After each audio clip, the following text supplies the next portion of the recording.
بسم اللہ الرحمن الرحیم۔ السلام علیکم۔ عبدالرؤف عزیزی اور فہد علی ایک نئی ویڈیو کے ساتھ حاضر ہے۔ آج کا ہمارا عنوان ہے حرف۔ تو آئیے اپنے عنوان کی طرف بڑھتے ہیں۔ حرف کسے کہتے ہیں؟ حرف وہ ہے جو نہ تو کسی کا نام ہوتا ہے، نہ کسی کام کے کرنے یا ہونے کو ظاہر کرتا ہے۔ یہ بے معنی لفظ ہوتا ہے، مگر الفاظ کے درمیان استعمال ہو کر یہ بات کو بامقصد بنا دیتا ہے۔ آئیے اس کی مثالیں دیکھتے ہیں۔ جیسے فیصل اور سرفراز آئے، امجد گھر سے دفتر گیا، اگر تم نہ آئے تو مجھے آنا پڑے گا۔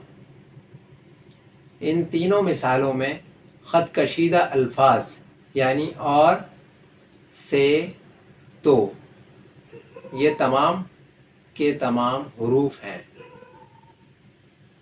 اگر انہیں ان جملوں سے الگ کر دیا جائے تو یہ اپنے معنی دینے میں ادھورے ہیں، اور جملوں کے ساتھ مل کر یہ جملے کو بامقصد بنا رہے ہیں۔ تو یہ تھی حروف کی تعریف۔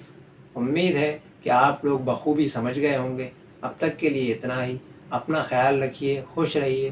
ویڈیو پسند آئے تو حوصلہ افزائی ضرور فرمائیے۔ السلام علیکم۔